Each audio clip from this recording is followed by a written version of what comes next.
ओम नमो भगवते वासुदेवाय। ओम नमो भगवते वासुदेवाय। ओम नमो भगवते वासुदेवाय। नारायण नमस्कृत्यं नरं चैव नरोत्तमं देवीं सरस्वतीं व्यासं ततो जयमुदीरये। नष्टप्रायेषु अभद्रेषु नित्यं भागवत सेवया भगवती उत्तम श्लोके भक्तिर्भवती नैष्टिकी। कृष्णाय वासुदेवाय देवकी नंदनाय च नंदगोपकुमाराय गोविंदाय नमो नमः। जय श्री कृष्ण चैतन्य प्रभु नित्यानंद श्री अद्वैत गदाधर श्रीवासादि गौर भक्त वृंद। हरे कृष्णा कृष्णा कृष्णा हरे हरे, हरे राम राम राम हरे हरे। हरे कृष्णा कृष्णा कृष्णा हरे हरे, हरे राम राम राम हरे हरे। हरे कृष्णा कृष्णा कृष्णा हरे हरे, हरे राम राम राम हरे हरे। हरे कृष्णा। तो प्रवेश करते हैं आज के श्रीमद् भागवतम की कक्षा में। कल बहुत ही सुंदर व्याख्या कराई गई हिज ग्रेस तमाल कृष्ण प्रभु द्वारा 1.1.21 है ना, जो हमारा पहला कैंटो है, पहला अध्याय है, उसका 21वां नंबर श्लोक कल जो है हिज ग्रेस तमाल कृष्ण प्रभु जी ने बहुत अच्छे से समझाया। एक बार रिपीट कर लेते हैं हम। यह भली भांति जानकर कि कलयुग का प्रारंभ हो चुका है, हम इस पवित्र स्थल में श्री भगवान का दिव्य संदेश विस्तार से सुनने हेतु तथा इस प्रकार यज्ञ संपन्न करने हेतु दीर्घ सत्र में एकत्र हुए हैं। हमने चर्चा करी थी 1000 सालों तक जो है ना यज्ञ करने के उद्देश्य से सभी लोग मिले थे, है ना। शौनक आदि ऋषि 1000 साल तक जो यज्ञ चले, लेकिन बाद में उन्होंने कहा ये यज्ञ से जो है फल निश्चित नहीं है, इससे अच्छा तो हरिनाम का कीर्तन है, हरिनाम की कथा है, जिससे निश्चित तो है फल। तो उन्होंने यज्ञ में पानी डाल दिया और फिर बैठ गए थे कथा सुनने के लिए, जो है सूत गोस्वामी को आसन में बिठा के। हमने पढ़ लिया है ना पूरा डिस्कशन से। तो अब जो है बता रहे हैं पिछले श्लोक में 21 में बोले कि कलयुग जो है वो प्रारंभ हो चुका है और पवित्र स्थल में श्री भगवान का दिव्य संदेश दिव्य संदेश विस्तार से सुनने हेतु इस प्रकार यज्ञ संपन्न करने हेतु दीर्घ सत्र में एकत्र हुए हम लोग सारे लोग ना संकल्प करके बैठ गए हैं कि हम जो है आपकी कथा सुनेंगे लंबे टाइम के लिए, ऐसा नहीं छोटे टाइम के लिए, लंबे टाइम के लिए हम कथा सुनेंगे। और क्योंकि कलयुग का प्रारंभ हो चुका है, तो इस पॉइंट को थोड़ा सा ना दिमाग में रख के चलिएगा। पिछले श्लोक में बोले थे कलयुग प्रारंभ हो चुका है ना। अब उसका अपन रिलेशन भी देख लेंगे, इस श्लोक में क्या रिलेशन है ना, क्यों ऐसा बोला गया। तो 22वें नंबर श्लोक में प्रवेश करते हैं, सब साथ में दोहराएंगे साथ में। त्वं न संदर्शितः धात्रा त्वं न सन्दर्शितः धात्रा दुस्तरं निस्तीर्षतम् दुष्टं निःसृताम् कलिं सत्त्वहरां पुंसाम् कलिं किं सत्हरं पुंसाम् कर्णधार इवार्णवम् कर्णधार इव अर्णवम् त्वं नः सन्दर्शितः धात्रा त्वं न सन्दर्शितः धात्रा दुस्तरं निस्तीर्षताम् दुष्टं निःसृताम् कलिं सत्त्वहरं पुंसाम् किं सत्हरं पुंसाम् कर्णधार इव अवर्णम् करः इव अर्णवम्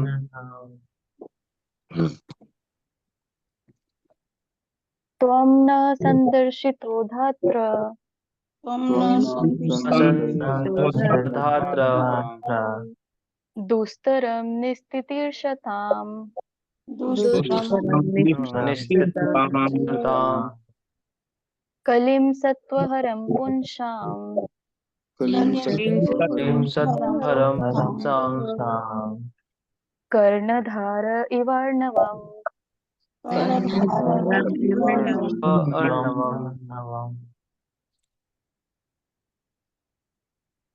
कोई और बोलना चाहेगा?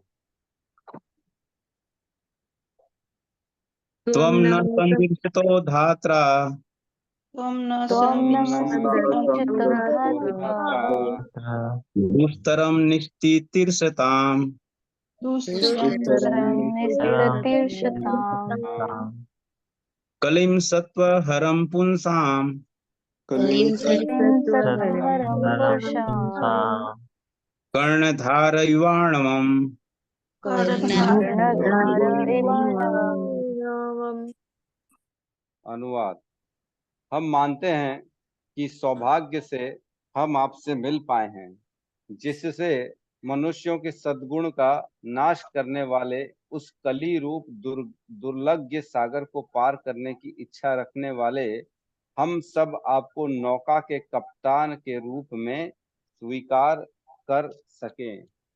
ओम अज्ञानतिमिरन्धस्य ज्ञानाञ्जनशलाकया चक्षुरुन्मिलितं येन तस्मै श्रीगुरुवे नमः।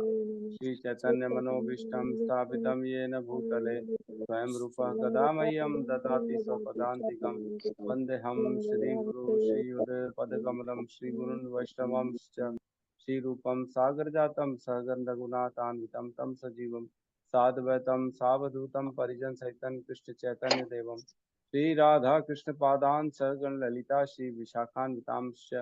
हे कृष्ण करुणा सिंधु दीन बंधु जगतपते गोपेश गोपिका कांता राधा कांत नमस्तुते। तप्त कांचन गौरांगी राधे वृंदावनेश्वरी वृषभानुसुते देवी प्रणमामि हरिप्रिये। वाञ्छाकल्पतरुभ्यश्च कृपा सिन्धुभ्य एव च पतितानां पावनेभ्यो वैष्णवेभ्यो नमो नमः। नमो विष्णुपादाय कृष्णपृष्ठाय भूतले श्रीमते भक्तिवेदांत स्वामी नामिने नमस्ते सरस्वते देवे गौरवाणी प्रचारिणे निर्विशेष शून्यवादी पाश्चात्य देशतारिणे। जय श्री कृष्ण चैतन्य प्रभु नित्यानंद श्री अद्वैत गदाधर श्रीवासादि गौर भक्त वृंद। हरे कृष्णा कृष्णा कृष्णा हरे हरे, हरे राम राम राम हरे हरे कृष्णा। बहुत ही सुंदर श्लोक है, बहुत ही बढ़िया इसको अनुवाद है, बहुत ही जो है ना सीखने लायक है ये श्लोक। इसमें कह रहे हैं 22वें नंबर श्लोक में कि हम मानते हैं कि सौभाग्य से हम आपसे मिल पाए, है ना। क्यों? क्योंकि गुरु परंपरा में आते हैं, है ना, और बहुत ही जो है उन्होंने उच्च कोटि के सुखदेव गोस्वामी से ये पूरा ज्ञान सुना है, सीखा है, समझा है, सूत गोस्वामी। तो उनसे कह रहे हैं हम सौभाग्य से आपसे मिल पाए क्योंकि आप गुरु परंपरा में आते हैं और आपके पास ऑथोराइज्ड नॉलेज है, इसलिए कह रहे हैं जिससे मनुष्यों के सद्गुण का नाश करने वाले उस कली रूप दुर्लभ सागर को पार करने की इच्छा रखने वाले हम सब आपको नौका के कप्तान के रूप में स्वीकार कर सके। न त्वं संदर्शितो धात्रा, त्वं न संदर्शितो धात्रा, त्वं आपने न हम सबको संदर्शित हम मिलाया है, आपने हम सबको मिलाया है, मतलब हमारे को जो है ये सौभाग्य से, धात्रा धात्रा मीन्स सौभाग्य, भगवान की इच्छा से, भगवान की इच्छा से आप हम सबको मिले हैं, है ना। त्वं न संदर्शितो धात्रा, धात्रा मीन्स भगवान, भाग्य से, तो भगवान की जो इच्छा होती है वही होता है धात्रा। तो भगवान की इच्छा से हम और आप मिल पाए हैं। दुस्तरम निस्तीर्तिशताम, दुस्तरम मीन्स ये जो कलयुग है ये बड़ा दुस्तर है, खतरनाक है कलयुग। और निस्तीर्तिशताम का मतलब है कि इसको जो पार करने वाले लोग हैं उनके पार करने की इच्छा करने वालों के लिए, है ना। तो हम जैसे लोग हैं, जो हमारे जो भी मनुष्य है, क्योंकि सब लोग पार करने की इच्छा नहीं कर पाते ना, लोगों को तो, आधे लोगों को तो यही नहीं मालूम है कि हमारे जीवन का उद्देश्य क्या है। पर्पस लेस है लोग, पर्पस ही नहीं है जीवन में कि जीवन मिला है तो जीवन मिलने के पीछे का कारण क्या है, क्या हमारा जीवन सिर्फ इंद्रिय तृप्ति के लिए मिला है? क्या जीवन में सिर्फ खाना पीना मौज करना इसीलिए मिला है? आहार निद्रा भय मैथुनम च, क्या ये 4 चीजों के लिए ही हमारा जीवन मिला है? लोगों को मालूम नहीं। पूरा जीवन संघर्ष में लगे रहते हैं और मेरे को ये पाना है, मेरे को वो पाना है, मेरे को ये अचीव करना है, मेरे को ये संसार में नाम कमाना है, ये है वो है, और फिर बाद में जो है जीवन चला जाता। तो आज भी, आज जो हमारे बीच में जो भी सीनियर लोग हैं, है ना, मयूरी माता जी है, सावित्री माता जी है, आप लोग की उम्र सीनियर है, आप लोग 60 प्लस होंगे मेरे ख्याल से। तो क्या आपको लगता है कि मैंने 60 साल बहुत लंबा जीवन जिया है? ऐसा लगता है कि बहुत बड़ा जीवन था मेरा 60 साल? सावित्री माता जी बताना चाहेंगी क्या?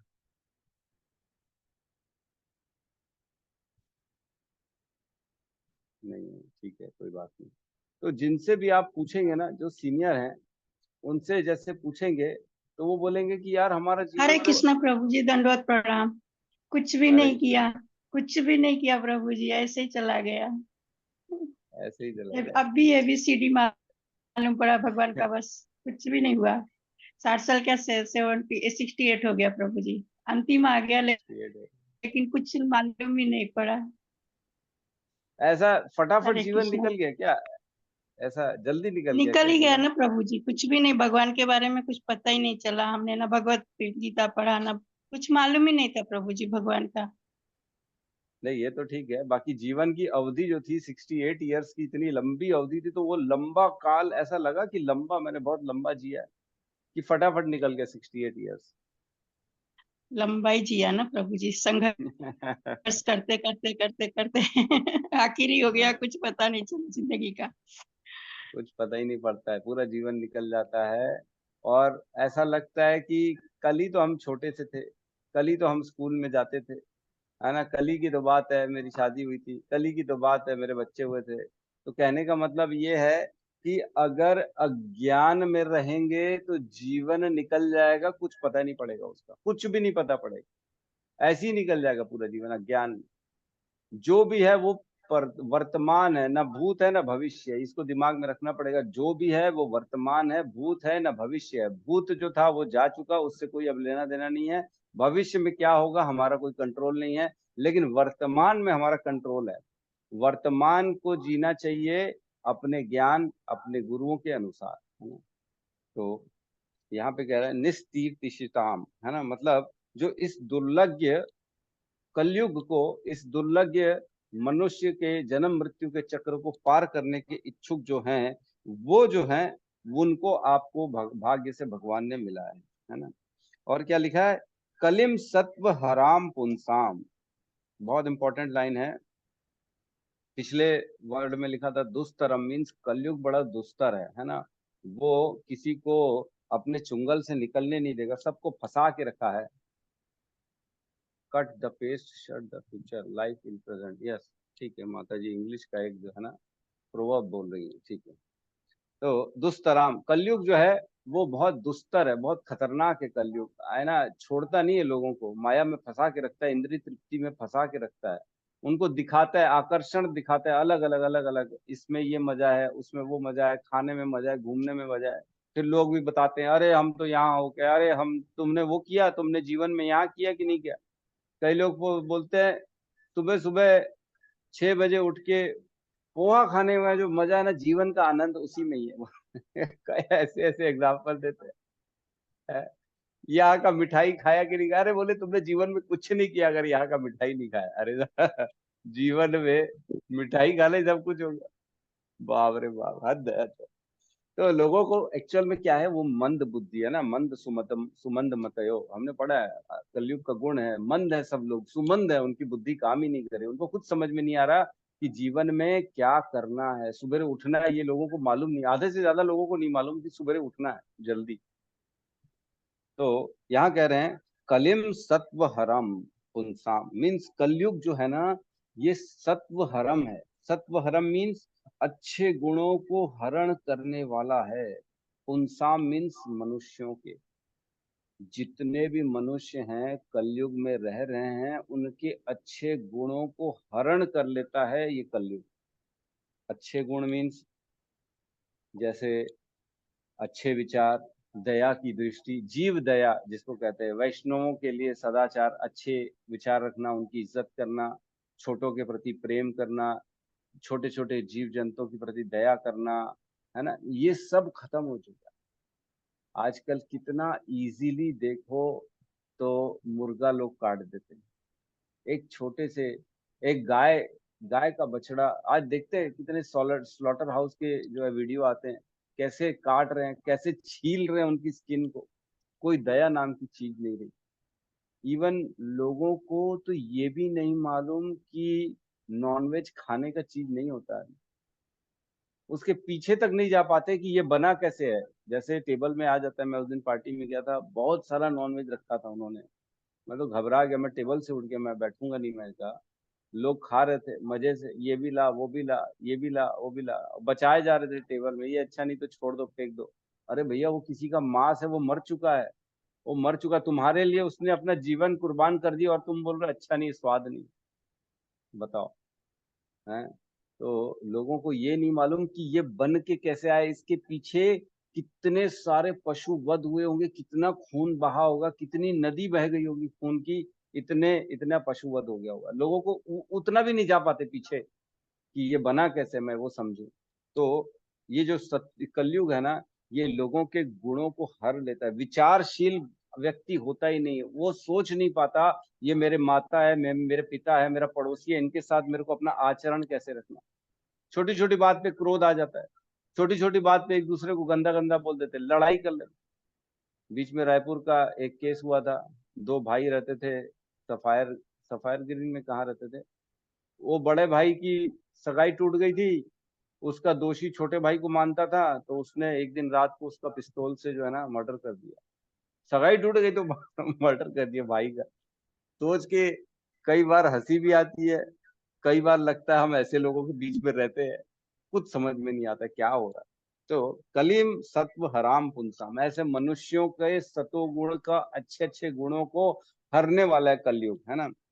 और क्या कहते हैं, कर्णधार इव अर्णवम, कर्णधार इवार्णवम, मतलब कर्णधार मीन्स आप हमारे कप्तान हैं, और इव मीन्स सदृश्य, इस जगह से आप अब हमारे को जो है गाइड करिए, और अर्णवम मीन्स समंदर, है ना।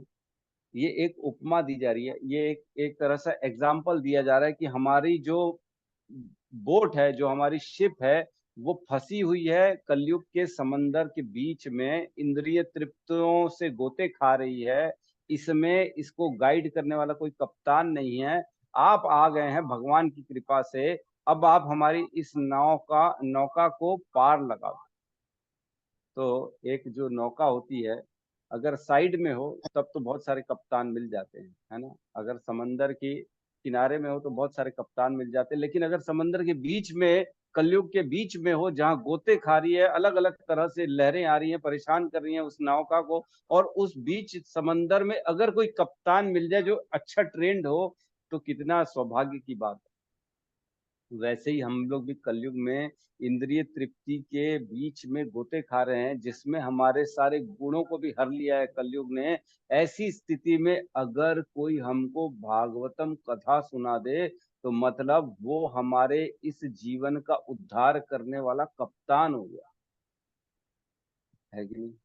यही हुआ ना आज, बेचारे शौनक आदि ऋषि भी तो यही बोल रहे हैं ना कि आप सिर्फ हमको भगवान की कथाएं सुनाओ, जिससे भगवान की कथा सुनने से जन्म मृत्यु के चक्रों को पार किया जा सकता है। क्या हम सोच सकते हैं कि अगर इस जन्म में भक्ति नहीं किए तो पाप के कारण मेरे को कितनी सारी योनियों में जाना पड़ेगा, कितनी सारी, 84 लाख योनियां तो हैं, लेकिन जो पाप के कारण है वो बढ़ जाती है ना। ये ऐसा नहीं कि एक ही योनियों में जाना पड़ेगा, 84 लाख योनियों में जाना पड़ेगा फिर से, लेकिन जो पाप किया ना, इसलिए उसमें एक एक योनियों में हजार हजार बार जाना पड़ेगा, क्योंकि पाप बहुत कर लिया ना हमने। तो मिलियन मिलियन ऑफ लाइफ जो है ना, हमारे को अलग अलग योनियों में रहना पड़ेगा, उसके बाद जाके फिर से मनुष्य योनि मिलेगी, फिर कर्म करने का मौका मिलेगा, फिर कर्म करेंगे तो पता नहीं गुरु मिलेगा कि नहीं मिलेगा, श्रीमद् भागवतम मिलेगी कि नहीं मिलेगी, कृष्ण का नाम मिलेगा कि नहीं मिलेगा, हमारा उद्धार करने के लिए कोई खड़ा होगा कि नहीं होगा। पता लगा पाकिस्तान के जैसी कंट्री में जन्म ले लिया, अफगानिस्तान चाइना जैसी कंट्री में जन्म ले लिया जहां भगवान का नाम ही नहीं। पूरा जीवन कृष्ण का नाम न बोलने को मिलेगा न सुनने को मिलेगा, और फिर अंत हो जाएगा पाप करते करते करते करते। तो बहुत इंपॉर्टेंट है, कप्तान बना दिया उनको उन्होंने, और कहा है कि आप ही हैं जो हमारे कर्णधार हैं, मीन्स आप ही कप्तान हैं इस नैया को पार करने वाले। तो अगर कोई नैया में कप्तान नहीं है तो क्या वो गंतव्य पहुंच सकती है? बिल्कुल नहीं पहुंच सकती। बिना कप्तान, जिसको जानकारी नहीं है, डायरेक्शंस का जानकारी होता है कप्तान को, कैसे लहरों से निकालना है सबको मालूम रहता है कप्तान को, तो वो कप्तान ट्रेंड रहता है, क्योंकि इसलिए वो निकाल सकता है, बाकी कोई अन्य व्यक्ति नहीं निकाल सकता। और दूसरी चीज ये है कि समंदर को बिना बोट के तो पार ही नहीं किया जा सकता। समंदर कोई अकेला व्यक्ति तैर के पार कर ही नहीं सकता, लेकिन बोट मिल जाए तो बिल्कुल पार कर सकता है। वैसे ही है, हम इस कलयुग में मनुष्य जीवन मिला है हमको, हमारे पास बोट है मनुष्य जीवन की, और उसमें कप्तान है जो हमको श्रीमद् भागवतम की कथा सुना रहे हैं। क्यों? क्योंकि श्रीमद् भागवतम के मात्र सुनने से, बोलने से, श्रवण स्मरण करने से हम जन्म मृत्यु के चक्र को पार कर जाते हैं। तो एक श्लोक आता है, हमने पढ़ा हुआ है भगवत गीता में 12वें अध्याय के 7वें नंबर श्लोक में, तेषाम अहम समुद्धार्तम मृत्यु संसार सागरात भवामी न चिरात पार्थ मई आवेश चेतसाम। मीन्स जो है, मैं स्वयं आता हूँ, मैं स्वयं उद्धार करता हूँ, मृत्यु के सागर से पार करा देता हूँ जो मुझको जो है ना मुझ में आवेशित रहते हैं, मतलब अपनी बुद्धि मुझ में निवेश करते हैं। मई आवेश चेतसाम, अपने चेत को मुझ में निवेश करके रखते हैं, मतलब अपने चित्त में सिर्फ मेरा ही स्मरण करते हैं। ऐसे व्यक्तियों का अहम मतलब मैं स्वयं कृष्ण, भवामी न चिरात पार्थ मई आवेश चेतसाम, तो मैं खुद जो है इस संसार से उनको पार करता हूँ। अपन ने 14वां नंबर श्लोक में पढ़ा था ना, 1.1.14 में, इसी में हमने पढ़ा था। उसमें कहते हैं कि जन्म तथा मृत्यु के जटिल जाल में उलझे हुए जीव यदि अनजाने में भी भगवान श्री कृष्ण के पवित्र नाम का उच्चारण करते हैं तो वे तुरंत मुक्त हो जाते हैं, क्योंकि साक्षात भय भी इससे, हरिनाम से भयभीत रहता है। कृष्ण के नाम की महिमा इतनी अति है कि जो है भय भी इससे भयभीत रहता है। तो एक गांव था, एक गांव में, पुरानी बात है, गांव में शादी थी, तो शादी के लिए बारात जा रही थी, दूसरे गांव में जाना था, तो तैयारी करते सब बाराती लोग। शाम को पहुंचते हैं नदी किनारे, नदी क्रॉस करके जाना था उस गांव में। तो रात को जो है 8-9 बज जाता है, सारे लोग बड़ी मुश्किल से नाव में, नौका में चढ़ते हैं, और नौका जो चलाने वाला है उसको बोलते हैं ठीक है आप चलाओ, सुबेरे सुबेरे तक हम पहुंच जाएंगे उस गांव में, ताकि हमारी शादी हो जाए, कल शादी हो जाएगी। तो सब चढ़ते साथ थक गए थे बेचारे, सारे के सारे लोग सो गए, और जो नैया चलाने वाला था वो चप्पू चलाता रहा, चलाता रहा। तो जब सबके सब लोग सुबेरे उठे, सूर्योदय हुआ, तो देखे नाव तो अपनी जगह से हिली नहीं है वहीं की वहीं खड़ी हुई है। तो बोले ये क्या हो गया? उसको बोले अरे तू चप्पू चला रहा है, क्या कर रहा है? वही की वही गाड़ी खड़ी हुई है तुम्हारी। तो उसने देखा, ओहो, फिर ध्यान आया वो जो जंजीर बांधते ना, बोले वो तो मैंने खोला ही नहीं रात भर वही खड़े खड़े चप्पू चलाते रहा, जंजीर खोला ही नहीं। तो हमारे को भी समझना चाहिए, ऐसे कार्यों में अपना श्रम न लगाएं जो व्यर्थ चला जाए। श्रम, चप्पू तो चला रहे हम भी अपने जीवन में, लेकिन व्यर्थ कर रहे, है ना। जो मेन उद्देश्य जन्म मृत्यु के चक्र से पार पाना है, भगवान की कृपा लेनी है, भगवान की भक्ति करनी है, वो कर्म न करके व्यर्थ के कर्म कर रहे, इंद्रिय तृप्ति में लगे हुए हैं, ये पाना है वो पाना है। अंत काल में तो शरीर छोड़ के जाना है, जब शरीर छोड़ के जाना है तो शरीर से जुड़ी हुई सारी चीजें छूटने वाली है ना। अगर डॉक्टर हैं तो अगले जन्म में तो फिर बच्चे को ABCD पढ़ना ही पड़ेगा, फिर जीरो से चालू करना पड़ेगा, डॉक्टर का कोई याद नहीं रहने वाला। अगर कोई नेता है, मंत्री है, बहुत बड़ा डोनर है, तो भी अगले अगले जीवन में तो उसको शून्य से चालू करना पड़ेगा। उसके पिछले जीवन का कोई भी चीज अगले जीवन में नहीं जाने वाली है। तो वैसे ही हमको समझना चाहिए कि क्या जाने वाला है मृत्यु के पार हमारे साथ। अच्छा इन्वेस्टर कौन होता है? ऐसी चीज में पैसा लगाता है, ऐसी जगह में अपना श्रम को लगाता है जो रिटर्न उसको अच्छे लंबे अवधि तक उसके साथ चले। अच्छा लंबा अवधि क्या हो गया, मृत्यु के बाद भी जो हमारे साथ चले, ऐसी जगह हमारे को श्रम लगाना है, मेहनत करना है, भगवान के नाम में मेहनत करना है जो मृत्यु के बाद भी हमारे साथ रहे, है ना। धर्म जाता है मृत्यु के बाद, भक्ति जाती है मृत्यु के बाद, है। ने अभिक्रमनाशो अस्ति प्रत्यवायो न विद्यते स्वल्पमसि धर्मस्य त्रायते महतो भयात्। इसका कभी भी नाश नहीं होता। धर्म जो किया गया ना भक्ति का, कभी भी नाश नहीं होता। नेह अभिक्रमनाशो अस्ति, कभी नाश नहीं होता इसका, ठीक है। तो यहाँ पे कह रहे हैं, अच्छा एक और श्लोक है, जो इंद्रिय तृप्ति में लगा हुआ है, जो भगवान के भक्ति नहीं करता ना, हमने पढ़ा है आसुरी व्यक्ति, दो तरह के लोग होते हैं, एक सुर होता है जो भगवान को मानते हैं और एक असुर होते हैं जो भगवान को बिल्कुल नहीं मानते। असुर व्यक्ति जो होते हैं वो अपने मन के मुताबिक काम करते हैं, अपनी इंद्रिय तृप्ति के लिए ही काम करते हैं और भगवान को पूछते तक नहीं। उसमें अपन ने एक श्लोक पढ़ा था 16.20 में, आसुरिम योनिम आपन्ना मूढ़ा जन्मनी जन्मनी, है ना। और क्या कहते हैं, माम अप्राप्य कौंतुए ततो यान्ति अधमाम गतिम। मतलब जो व्यक्ति आसुरी तरह का है, जिसके अंदर भगवान को प्राप्त करने का विचार नहीं है, वो मूढ़ है, वो बेवकूफ है और जन्म जन्म तक जो है ना, अनेक जन्मों तक मुझसे दूर रहेगा। और क्या कहते हैं, माम अप्राप्य कौंतु है, मेरे को कभी प्राप्त नहीं कर पाएगा। और क्या कह रहे हैं, ततो यान्ति अधमाम गति, जो जन्म जन्म होंगे ना उसके अधम अधम अधम जन्म होते चले जाएंगे, कभी भी मुझ तक नहीं आ पाएगा और गंदी गंदी योनियों में जाएगा, बार बार गंदी योनियां बनाएंगी जाएंगी, सांप बनाया जाएगा, बिच्छू बनाया जाएगा उसको, यही सब, और नीचे की योनियां मिलती चली जाएंगी उसकी।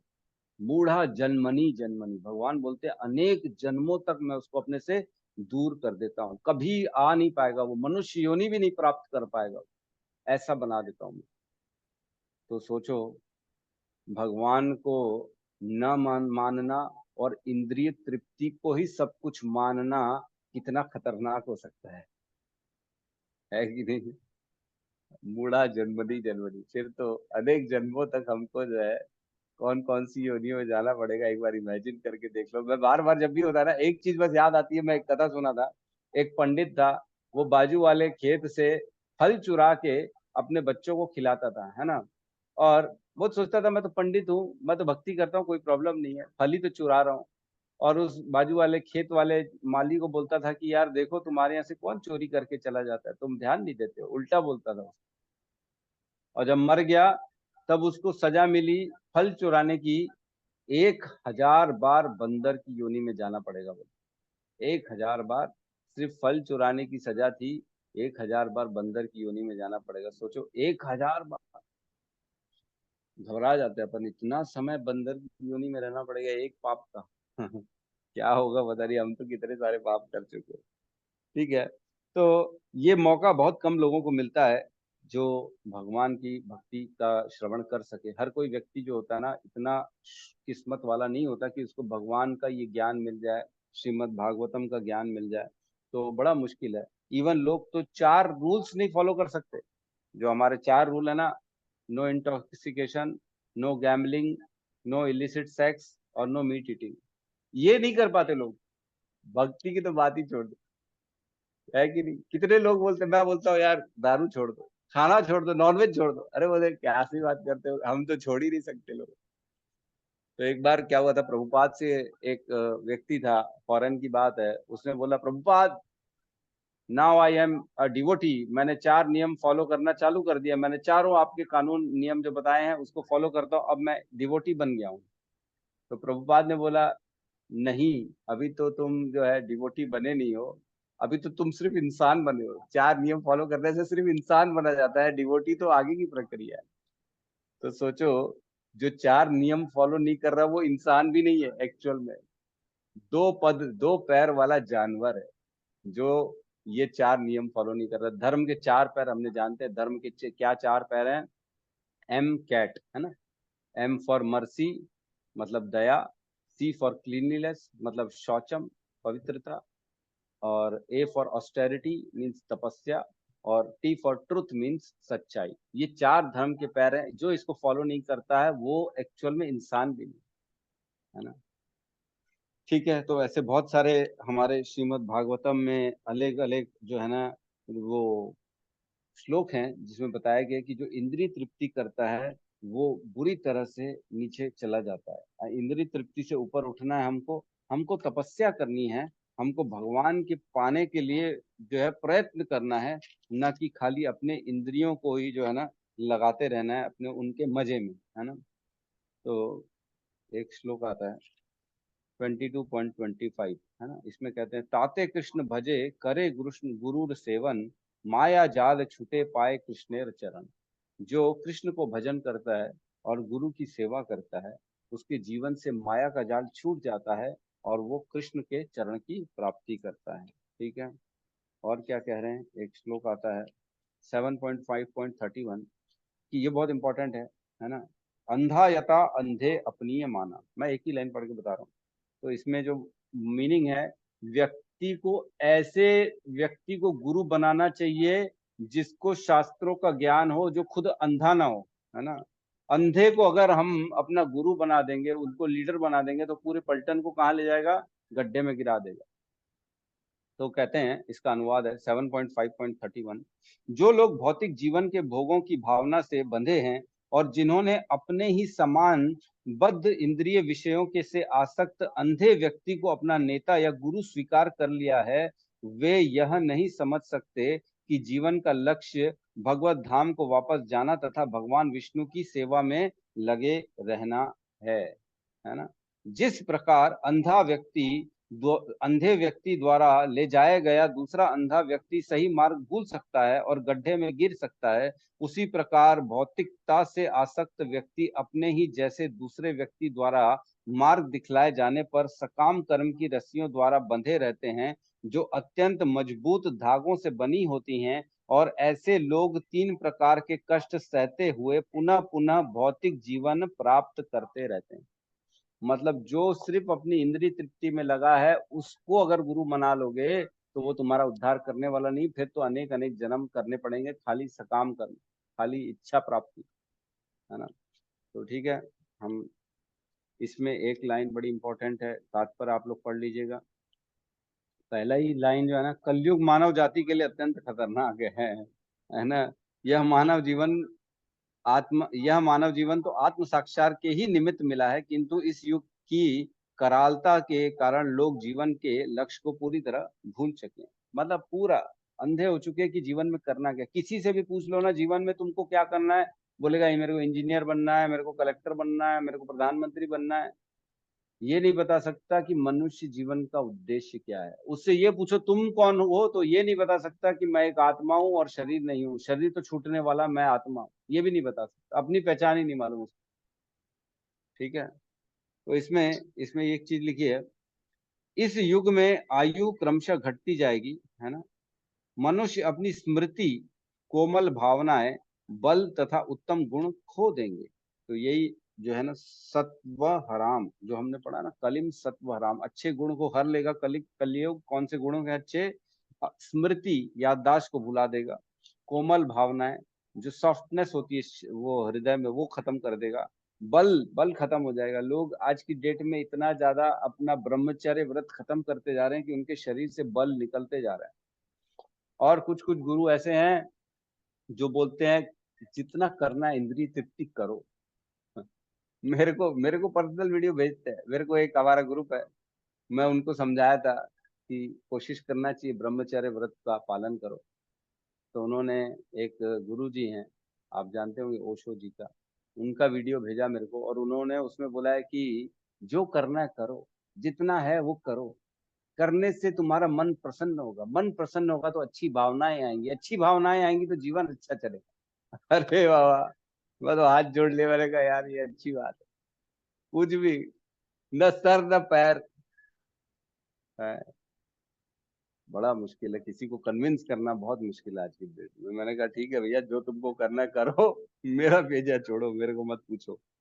तो कहने का मतलब अच्छे अच्छे गुण खत्म हो जाते हैं। ठीक है, तो पढ़ लीजिएगा आप, इसका जो है बेसिकली इसमें लिखा है मनुष्य अपना जीवन साक्षात्कार करने का स्थान भूल चुका है। ठीक है, तो अगले श्लोक में लेते हैं, जो कि लास्ट क्वेश्चन है, लास्ट श्लोक है इस अध्याय का, और क्वेश्चन नंबर 6वां, प्रश्न नंबर 6, जो कि सूत गोस्वामी से पूछा गया शौनक आदि ऋषियों द्वारा।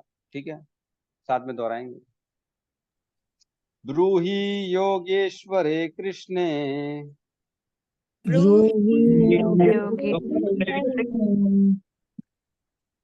ब्रह्मण्ये धर्मवर्मणि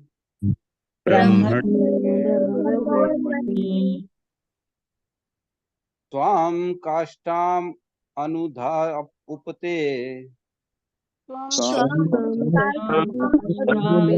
अधुनोपेते धर्मः कं शरणं गतः।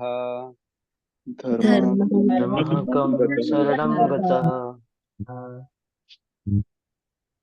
रिपीट करेंगे।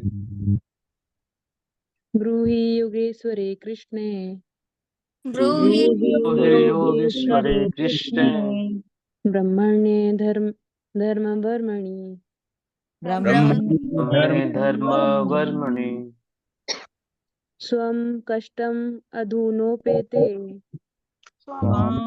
काष्ठम् अधुनापते धर्मः कं शरणं गतः। धर्मः कं शरणं गतः। ब्रूहि योगेश्वरे कृष्णे ब्रूहि योगेश्वरे कृष्णे ब्रह्मण्ये धर्मवर्मणि ब्रह्मण्ये धर्मवर्मणि त्वां काष्ठामधुनोपेते त्वं काष्ठमधुनापेते धर्मः कं शरणं गतः। धर्मः कं शरणं गतः।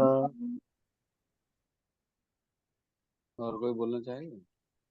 ब्रूहि योगेश्वरे कृष्णे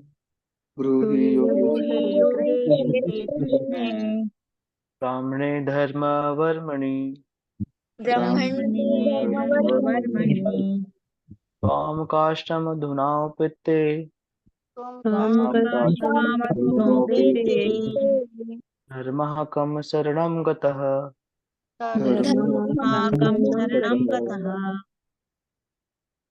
अनुवाद।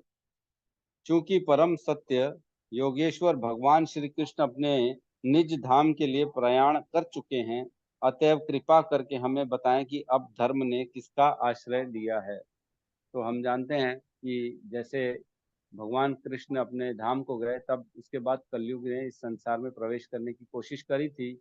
इवन जब तक परीक्षित महाराज था, तब तक जो है धर्म को जगह नहीं मिल पाई इस संसार में, लेट हो गया था वो प्रवेश करने में। जैसे परीक्षित महाराज जी थे, तब शरण लिया परीक्षित महाराज की, तब वो इस संसार में आ पाया, जब उनको 4 स्थान दिए थे रहने के लिए, है ना।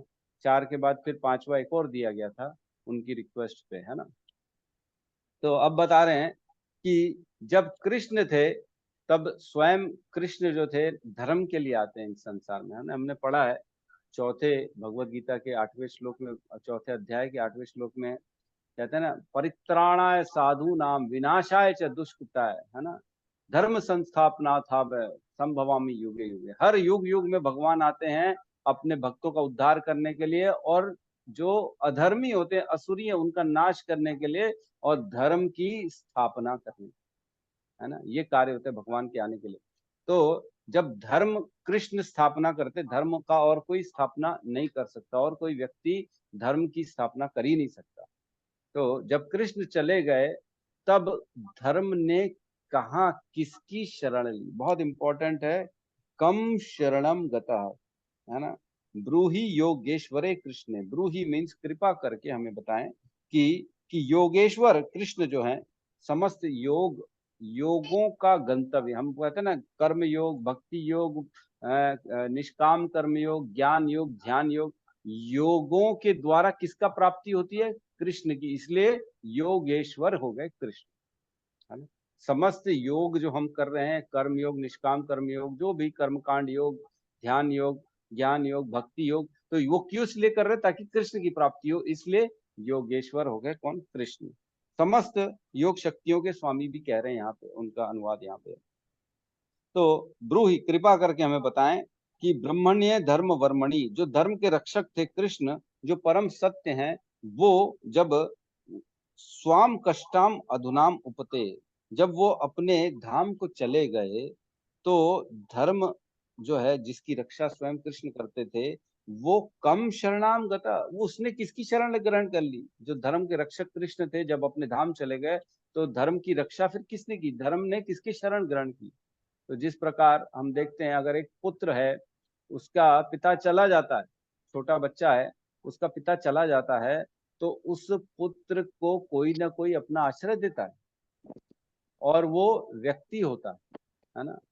पुत्र कभी भी जो है, जो व्यक्ति नहीं है उसका आश्रय थोड़ी लेगा। बच्चा, छोटा जो बच्चा है जिसका बाप चला गया हो, तो उसको कोई व्यक्ति अपना आश्रय देता है, और व्यक्ति उसको अपने अंडर में ले लेता है, गाइडेंस देता है, जिसको फॉस्टर माता पिता कहते हैं। जैसे कृष्ण के बोलते हैं ना, फॉस्टर माता पिता जो है नंद महाराज और यशोदा मैया है, पालन पोषण करते हैं जो, उनको बोलते हैं फॉस्टर।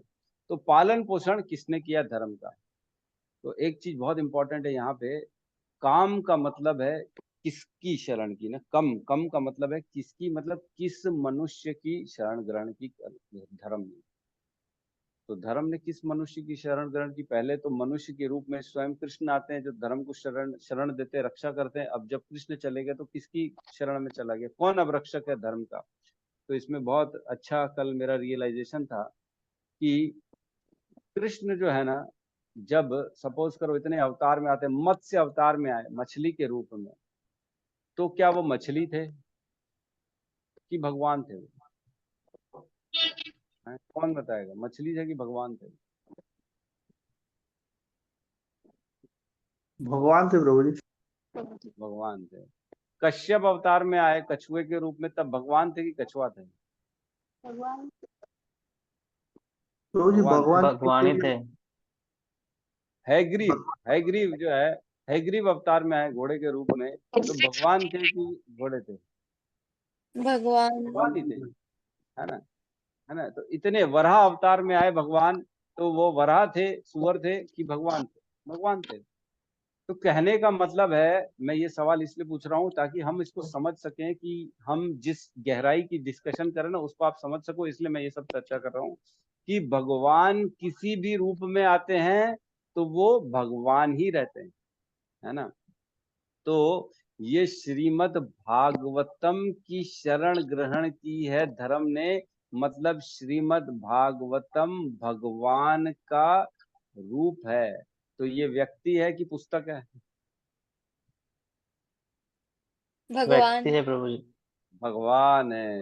यही मैं सुनना चाहता हूँ कि जिस प्रकार भगवान अनेक अनेक अवतार में आते हैं, वो अपने वास्तविक स्वरूप भगवत्ता उसमें होती है, उसी प्रकार भगवान श्रीमद् भागवतम में, भगवत गीता में शाब्दिक रूप से भगवान प्रवेश किए हैं। इसलिए ये भी भगवान है, ये पुस्तक नहीं है। ये बहुत इंपॉर्टेंट है समझना कि शरण धर्म की किसने, धर्म ने किसकी शरण ग्रहण करी? श्रीमद् भागवतम की और भगवत गीता की। और श्रीमद् भागवतम और भगवत गीता कौन है? साक्षात भगवान है ना। वो पुस्तक नहीं है। यही हमको समझना है। पुस्तक नहीं है ये श्रीमद् भागवतम, ग्रंथ अवतार है। बिल्कुल रघुनाथ दास जी कह रहे ग्रंथ अवतार है भगवान का श्रीमद् भागवतम, है ना। तो अब छठा प्रश्न जो था, लास्ट वाला प्रश्न, वो पूछते हैं कि धर्म ने किसकी शरण ग्रहण की, है ना। 6 प्रश्न मैं कल पूछूंगा, आप सबको जो है वर्किंग करके रखिएगा। 6 प्रश्न जिसके उत्तर में पूरी श्रीमद् भागवतम प्रस्तुत हुई है। तो तात्पर्य शील प्रभुपाद की जय। धर्म मूल रूप से साक्षात श्री भगवान द्वारा स्थापित आचार संहिता है। तो धर्म क्या है? अब कौन बताएगा, जल्दी बताओ, धर्म क्या है? धर्म अगर बोलेंगे किसको धर्म है, क्या धर्म मानते हो आप, तो बताओ क्या है धर्म, क्या है? जो भगवान का वाणी है। जो भगवान की वाणी है वो धर्म है। बिल्कुल सही कहा। और भी कोई बताएगा?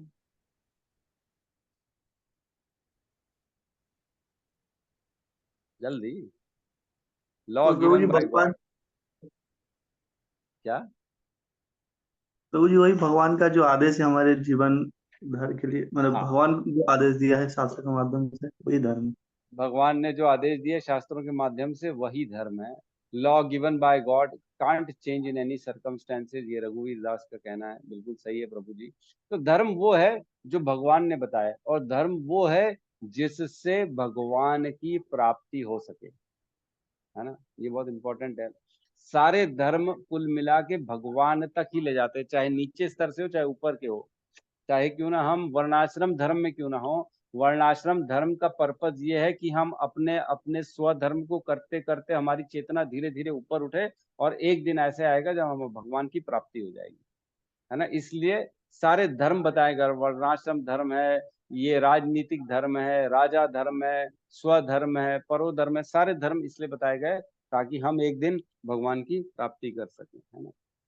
तो एक श्लोक आता है, धर्मम तु साक्षात भगवत प्रणीतम, मतलब असली धार्मिक सिद्धांतों का निर्माण पूर्ण पुरुषोत्तम भगवान द्वारा किया जाता है। पूर्णतया सतोगुणी महान ऋषि तक भी जो सर्वोच्च लोक में स्थान पा चुके हैं, वे भी असली धार्मिक सिद्धांतों को सुनिश्चित नहीं कर सकते। मतलब अच्छे से अच्छा ऋषि, अच्छे से अच्छे महान जो भक्त होते हैं, तपस्वी होते हैं, वो भी धर्म के बारे में बड़े जो है कंफ्यूज हो जाते हैं कि सही मायने में धर्म क्या है ना। बिल्कुल एम कैट, बिल्कुल सही कहा अभिजीत प्रभु ने। तो हमारे को मालूम है धर्म क्या है, जो भगवान की प्राप्ति करा सके, ऐसे शास्त्र और ऐसे ग्रंथ जिसमें भगवान की प्राप्ति के मार्ग बताए गए। ठीक है, जो भी भगवान की प्राप्ति तो वैसे हर धर्म से हो जाती है। भगवान ने कहा है ना, मम वर्तम अनुवर्तन्ते मनुष्य पार्थ सर्वशा, है ना। भगवान बताते हैं ना, कौन से श्लोक में है ये, मम वर्तम अनुवर्तन्ते मनुष्य ये यथा माम प्रपद्यन्ते तांस तथा भजाम्य हम मम वर्तम अनुवर्तन्ते मनुष्य पार्थ सर्वशः। जो जितनी जिसकी श्रद्धा होती है मैं भी उसको उतना ही देता हूँ, लेकिन हे अर्जुन सभी लोग कुल मिला के मेरे बताए हुए रास्ते पे ही चल रहे हैं, मेरे बताए हुए मार्ग पर ही चल रहे हैं। और जो है धर्म जो है कुल मिला के मैंने ही रचा है कि देवताओं की पूजा करो, देवताओं का ये कर दो वो कर दो, तो इस प्रकार धीरे धीरे तुम्हारा उद्धार हो जाएगा। ठीक है, तो क्या कह रहे हैं आगे, तो धर्म की स्थापना करने हेतु श्री भगवान स्वयं अवतरित होते हैं। इसका उल्लेख श्री भगवत गीता 4.8 में किया गया, हमने पढ़ लिया। यहाँ पर नैमिषारण्य के ऋषि मुनि इन्हीं सिद्धांतों के विषय में जिज्ञासा कर रहे हैं। इस प्रश्न का उत्तर आगे दिया गया है। श्रीमद् भागवतम श्री भगवान की दिव्य वाणी स्वरूप है ना। श्रीमद् भागवतम श्री भगवान की दिव्य वाणी स्वरूप है। इस प्रकार यह दिव्य ज्ञान एवं धर्म का पूर्ण स्वरूप है। यही धर्म का स्वरूप है। धर्म क्या है, श्रीमद् भागवतम और भगवत गीता, है ना, जिसमें भगवान की प्राप्ति बड़ी आसान हो जाती है, कर लेते हैं हम। ठीक है, तो धर्म क्या है ये किसी को भी नहीं मालूम। यहाँ पे हमने समझा, बड़े बड़े से ऋषि लोग कंफ्यूज हो जाते हैं धर्म के लिए। धर्म किसी को नहीं मालूम, है ना। तो वह कार्य जिससे भगवान की भक्ति प्राप्त हो, भगवान के चरण प्राप्त हो, भगवान की शुद्ध भक्ति मिले, वही धर्म है, और हमको उसी को फॉलो करना है। ठीक है, तो यहाँ पे हम क्लास को क्लोज करते हैं। किसी का प्रश्न है तो पूछ सकते हैं। हरे कृष्णा प्रभु जी, धन्यवाद, प्रणाम। हरे कृष्णा, धन्यवाद, प्रणाम। यहाँ पे लिखा है हम मानते हैं कि दैवी इच्छा वो समझा दीजिए। कहाँ पे लिखा है? यहाँ त्वम नाम संदर्शतो धात्रा, जो हमने श्लोक पढ़ा था उसमें, यहाँ पे हम मानते हैं कि दैवी इच्छा ने हमें आपसे मिलाया, तो दैवी इच्छा तो धात्रा वही तो बताया ना, भाग्य से। देखो क्या होता है, धात्रा देवी इच्छा जो है ना, वो भाग्य को कह रहे हैं।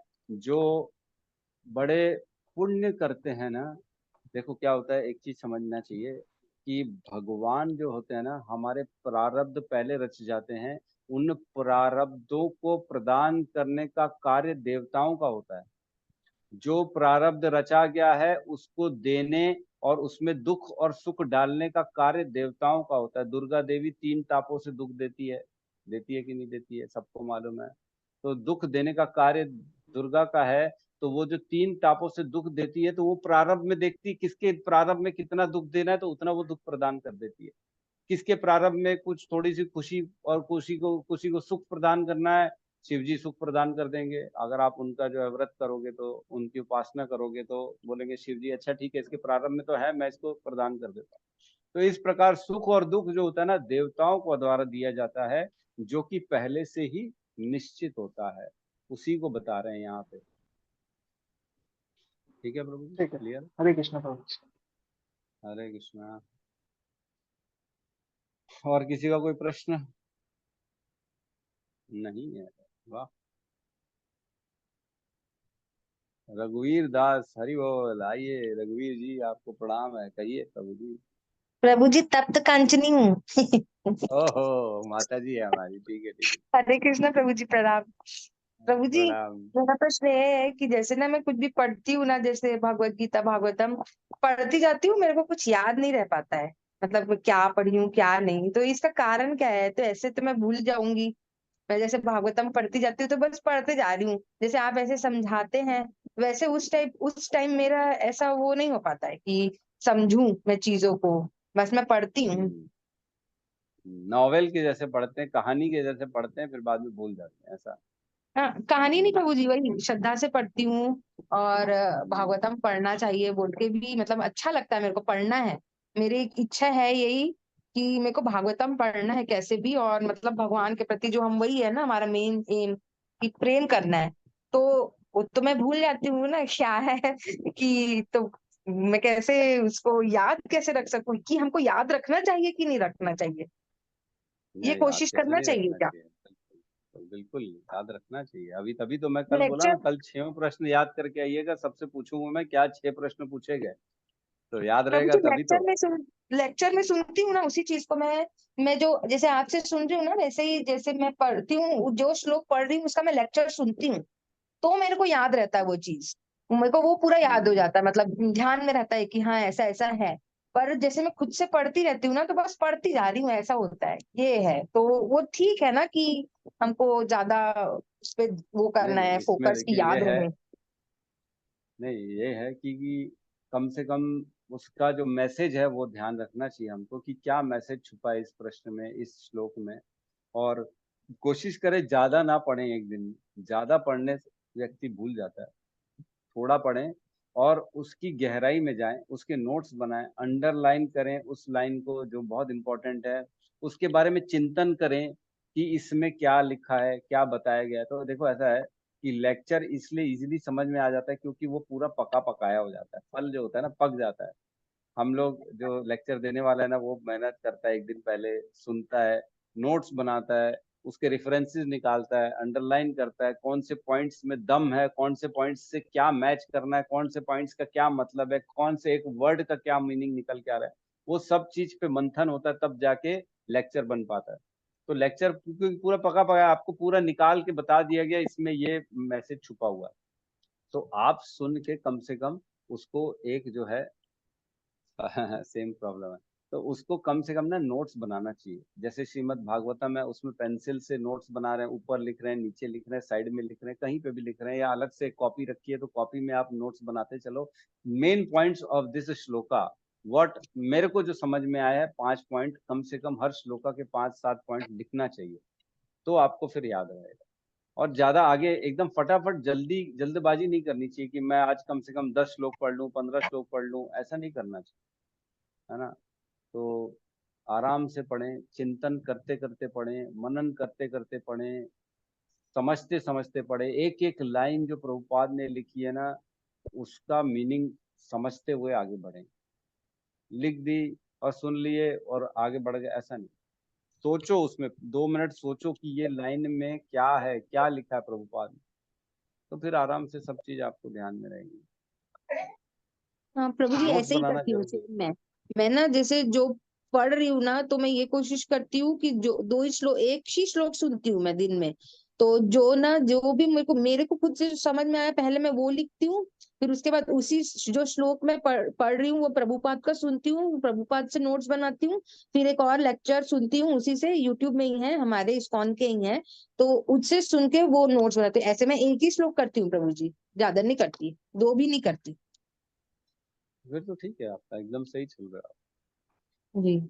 याद हो जाएगा फिर। आप थोड़ा सा रात को सोने के पहले जो है ना दिमाग में चिंतन कर लिए कि मैंने जो एक श्लोक पढ़ा था उसके क्या पॉइंट्स थे, वो श्लोक क्या था, उसमें क्या अनुवाद था, क्या प्रभुपाद ने लिखा है।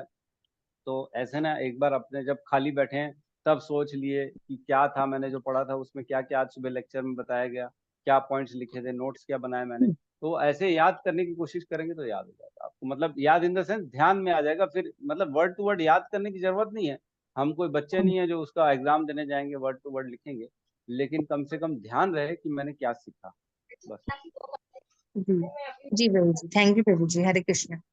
हरे कृष्णा माता जी, हरे कृष्णा। देखो कैसे हम इल्यूजन में थे, रघुवीर प्रभु का नाम दिख रहा था तो हमको लगा शायद जो है हमारे रजत प्रभु सुन रहे हैं हमारे को, लेकिन इल्यूजन था, हमारे को भ्रम था। हम देखो हम यहाँ पे छोटे से जूम में हम ये नहीं आइडेंटिफाई कर पा रहे हैं ये माता जी है कि प्रभु जी हैं, क्यों? क्योंकि नाम दिख गया हमको रघुवीर प्रभु।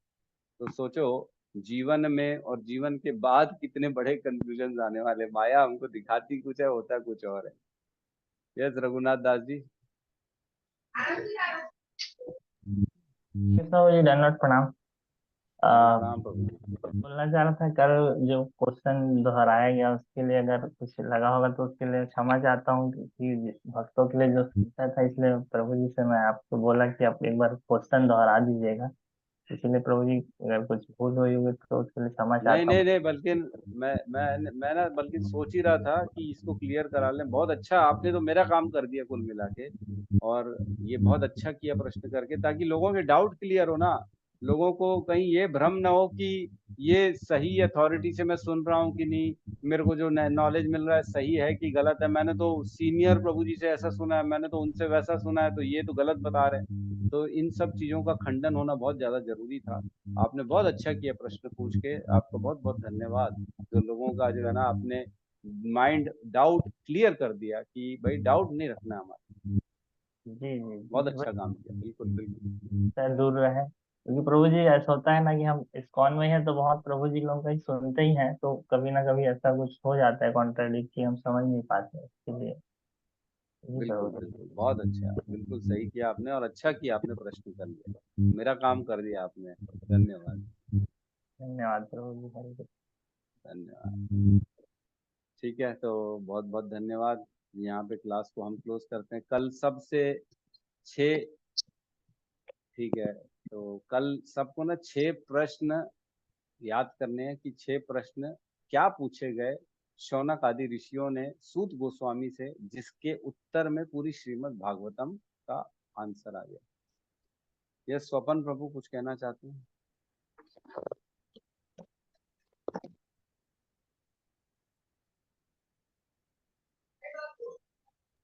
स्वपन हरे प्रभु कृष्ण, गायब हो गए? धन्यवाद प्रभु। नहीं गुरुजी, हो गए, मेरा क्वेश्चन के आंसर मिल गए हैं।